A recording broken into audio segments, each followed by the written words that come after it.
What is up, people? Today we are going to talk about one of my favorite guns ever, and that is the Macdev Clone GTi. In general, Macdev resale values are incredibly low. I don't really know exactly why. I think people just prefer other things, but like the Clone 5 especially, it came out kind of around the same time, a little bit before the CS1, the M2, the Lexis, and its resale value is very low. You can pick them up for like 500 bucks. Also means you can get like a GTI for a little over maybe like 350, 400 range, and I think that is a great deal on this gun. These guns come with a nice kind of hard case here, and we'll get right into it. Actually, we're going to start with the barrel setup. So this would be the shift, I guess you'd call it the shift 1, because now they have the shift 2, or the original shift. It's an insert based system, and this is about 5.5 inches. It is pretty much the same as a shift as far as length, or not a shift, a freak. The quality on these seems to be pretty darn good. I've been using mine for a while. I don't have any issues with it. Freak inserts tend to have kind of some questionable quality, so these seem to be pretty true to size, and there's no like real honing issues with them. The insert actually threads into the back, so it goes into the front of the back portion, threads in there, and then the tip threads into the other end of the insert. I like that setup because it keeps the insert in place, and the freak inserts can kind of move around a little bit. You do have that black piece that's stuck in the middle of your barrel. That's just going to be there no matter what. There aren't any other colors of these. The insert can kind of get stuck in the back. That's kind of a downfall of that setup. And so they've moved away from the threads, and the shift 2 system, the insert it goes in through the front of the back again, but it just pops in there and is held in, I think, by an O-ring. I can't remember. I didn't have my shift 2 setup very long. But yeah, good solid barrel. A lot of companies now are going towards the longer control bores, but this is an older gun, so no issues there. Nice amount of porting. Yeah. Let's get into the gun, because obviously that's what we want. My GTI is a brown, I think they call this brown and champagne. Gun looks gorgeous. I like the real kind of sleek lines that they put into Macdev guns. I think it looks really nice. The bodies are kind of a little bulkier than other guns. That just kind of fits with how they've chosen to style it. So what I'm going to do here is I'm kind of going to compare some of the GTI features with that of the Clone 5, because I did own a Clone 5 for a little bit, and I actually much prefer this to the Clone 5. But that's kind of personal preference, because the Clone 5 is a very different style of gun. My GTI was originally a Clone GT. Now, if you're looking at buying one of these used, the Clone GTI over the GT has a new grip, a new board. That was the main reason for the upgrade. And it has a new subplate, I believe, in the system.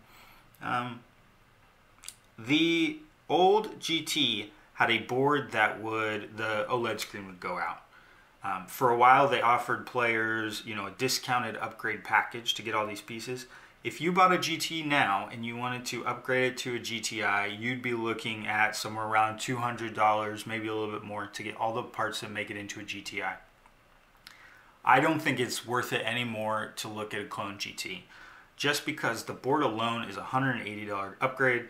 Your board goes out in your GT, you need a new board, you don't have any other options, and there's no discount for a GT going out anymore because it's an older gun. So you're better off just going straight to a GTI. It'll cost a little bit more money, but it'll have what you need.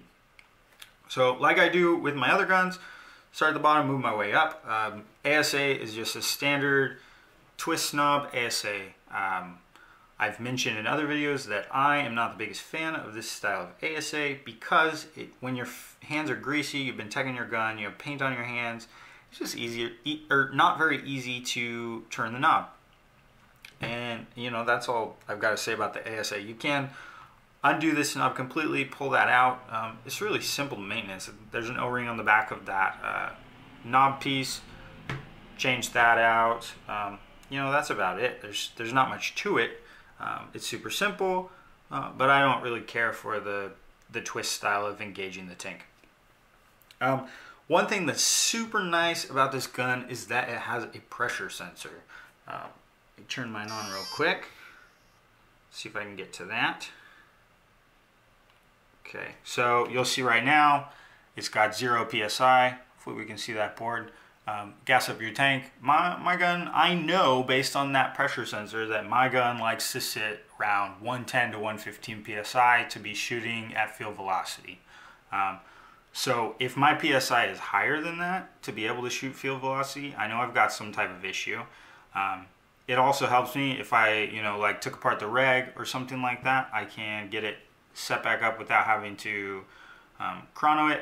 I can set it relatively close to field velocity and then make minor adjustments at the chrono. So I really like the PSI sensor. You get those in the M2 now. I think more guns should have them. I'm a big fan, especially stuff with an LPR. It just makes the tuning easier. Other features of the board, I mean, the board is a super nice color OLED. And, you know, it makes it really easy to see if you have a ball in the breech. There you go, it's that big green circle. Really easy to see your battery life. There isn't a whole lot I dislike about the electronics package in this gun. It is one of the better electronics packages. Maybe I would have liked to seen some type of screen in the back. Just because when you're playing, it's a little, if you need to see something on the board, it's, you know, off to the side. So you do have to, you know, diligently look at that, where as opposed to if it's on the back, you can just kind of look down and continue playing as you're looking at your board. So maybe that's a little critique. The grips aren't super soft. The grips are, I don't know, they're like almost kind of plasticky. There's definitely better grips out there. We'll just say that. They're not the most comfortable. Yeah, and one other thing about the board, I've mentioned this in other videos too. I don't care for boards where I have to hold down the trigger and then turn the board on to get into the settings. I like to be able to access my settings while I'm in, you know, my shooting modes and stuff, to be able to mess with them. Yeah, so I don't like that you have to turn the gun off, get it into settings mode, change your settings, turn it off again, turn it back on to be able to play. So like Planet Eclipse guns have been doing it for a long time. You can just access your settings without having to go into a different mode, basically. The trigger on Macdev guns. This is definitely a low point for me with Macdev. So I owned the Clone 5. I owned a Drone 2 for a short amount of time. This gun actually came to me with this Violent Deuce trigger on it. If you've never tried Violent triggers, they're actually very nice. And I like the Deuce setup. But my Clone 5 trigger was so sloppy. It had so much side-to-side play. I couldn't dial it in very well. I have the same problem with my Drone 2. I think Macdev needs to go to the drawing board on their triggers. I hope their next gun has a new trigger. I just don't like them. They just don't seem to be very good quality. Ergonomics on this gun, like I've said, you know, grips not the softest. The back is kind of blocky. I wish it was a little more rounded off, maybe. But it's not that bad. But one of the things about Macdev that's kind of been a signature is this big trigger guard. And on this gun, when I hold it there, my thumb does, you know, kind of hit the trigger guard, and the trigger guard isn't rounded off. A lot of people say it's sharp. I wouldn't call it sharp at all. It's just, you know, blunt, I guess would be the right way to say it. So if I'm holding it like this, my hand definitely feels that trigger guard, and after a while it can become uncomfortable. One thing they did with the Clone 5 was that they extended out the foregrip quite a bit. I mean, it's on the level of like the Vanquishes, the LV1, guns that are very kind of extended out. I like that feel. I like to run a shorter, kind of shorter tank with a longer spacing between the grips. And that's just my preference. There aren't a lot of rubberized foregrips that I like so much. The Clone 5's rubberized foregrip is okay. I don't know if it's my favorite. This reg is actually shaped to mold to your hand more. I really like the shape of the reg that they've chosen. It's not just completely circular. It feels very, very good in the hands. There's, you know, not much to it there. What else do we want to get into? Feedneck. The Macdev has nice low profile feed necks, that's for sure. You do have to twist the lever to be able to tighten the feed neck, and I don't know, I'm not a big fan of that. Like the Empire feed necks have a little wheel on the other side. Obviously Planet Eclipse has the big wheel on there, and this one doesn't even have like an Allen keyhole. So on a lot of them you can just leave this closed and then adjust it, put your hopper in and adjust it from the back. And a lot of people like that, so they're not opening and closing their lever a lot and causing like scratches to it, or scratches to the feed neck. But you don't have any options like that on this, so you just pop it out, spin it around, and close it back up. You know, nothing particularly wrong with the design, just not one of my favorites. Reg maintenance is nice and easy. It kind of all comes out in one piece to tech. I'm not going to get into that, but I like the reg. One thing about this gun is Macdev guns are known for being extremely consistent. I can take this into the field, and if I have good paint, a lot of the times will get ±1 over the chrono or ±2. It is insanely consistent. That matched with the PSI indicator in the board allows me to really get this set up super well. Yeah, insanely consistent guns. These are among the best regulators on the market. You know, I pulled my Clone 5 only had a couple cases of paint when I got it, and it was already shooting ±2 with good paint match. So if you're going to knock Macdev, you can't knock their regulators. They're some of the best around. Let's get into what people kind of get scared of when it comes to this gun, and that's the bolt. Set this gun off to the side real quick. The bolt system is O-ring heavy. That is for sure. So you've got 6 O-rings on the exterior. You know, this is kind of a complicated bolt, Mac. This is, I believe they call this the power tube. It's got a couple O-rings on it.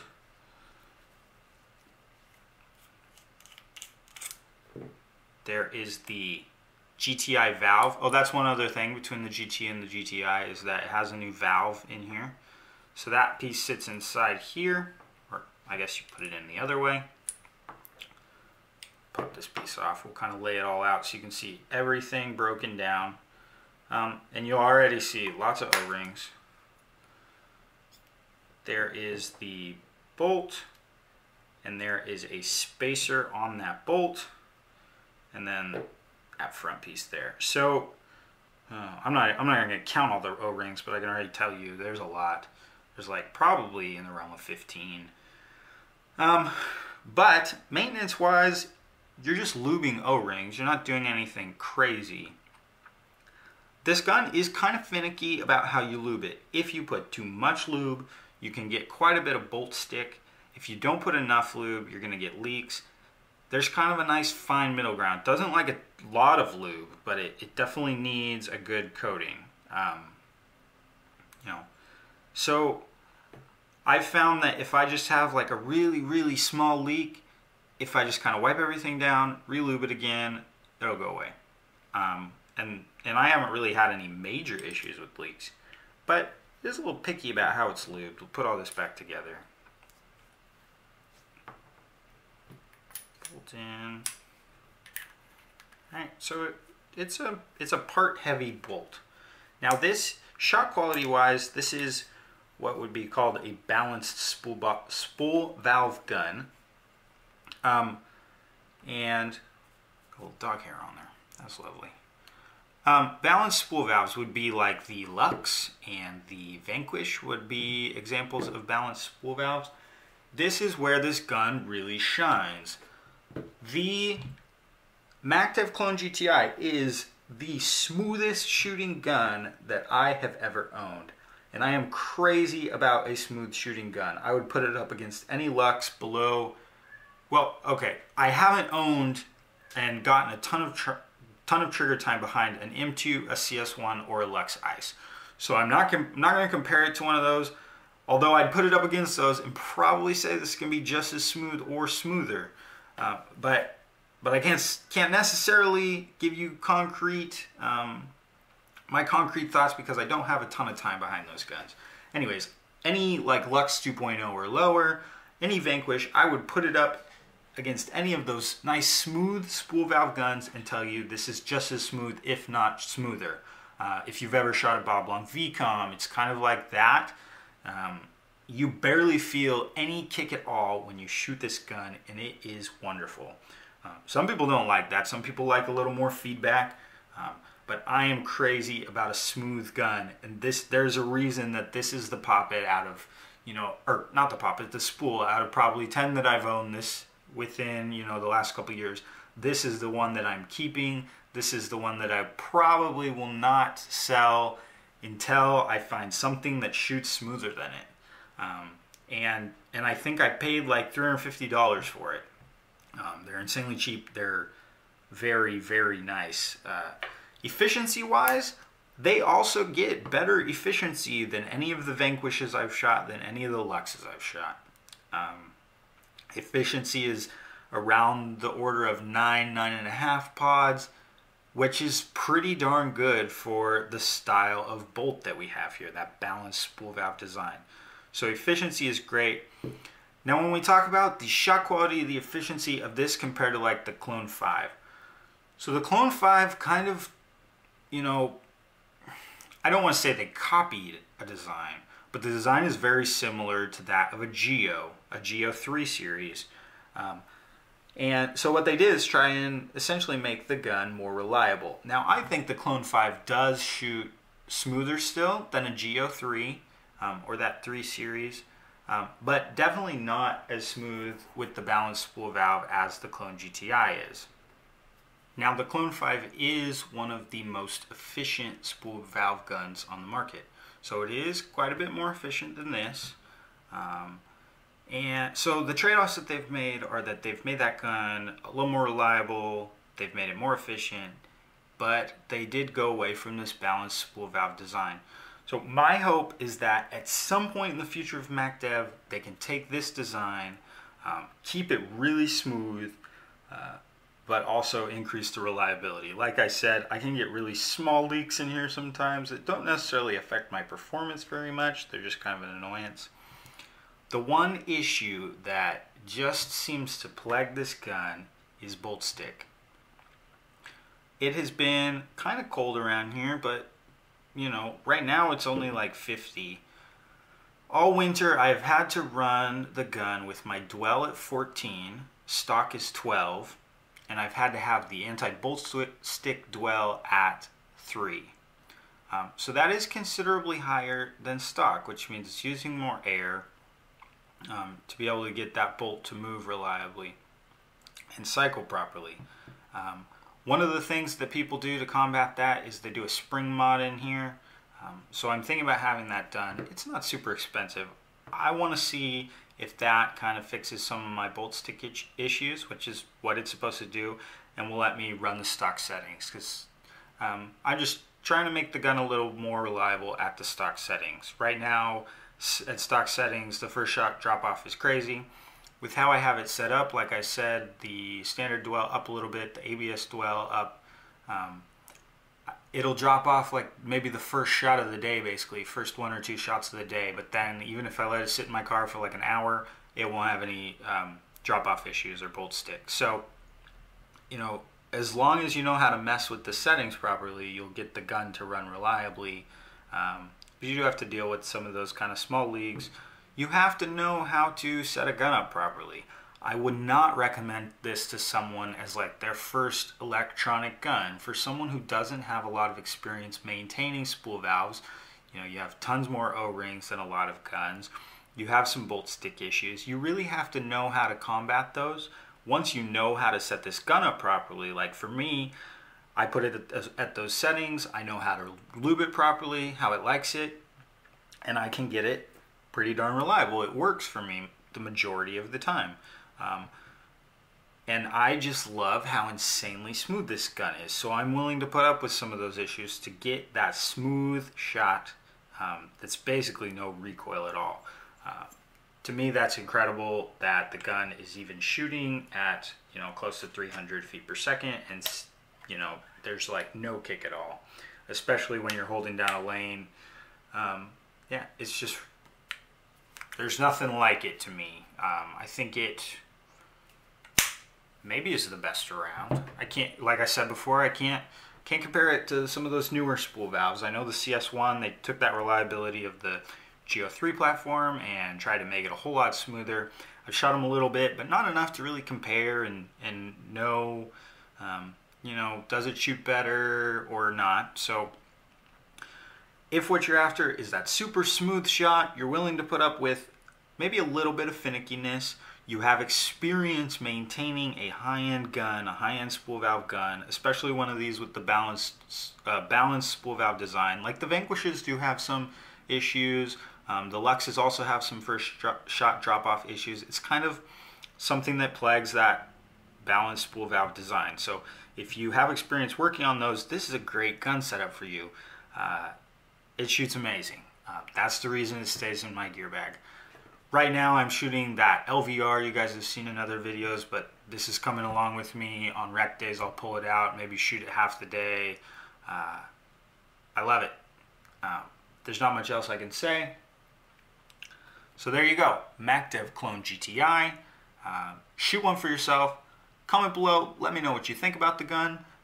Let me know maybe what you want Macdev to do with their next gun. What kind of things you'd like to see.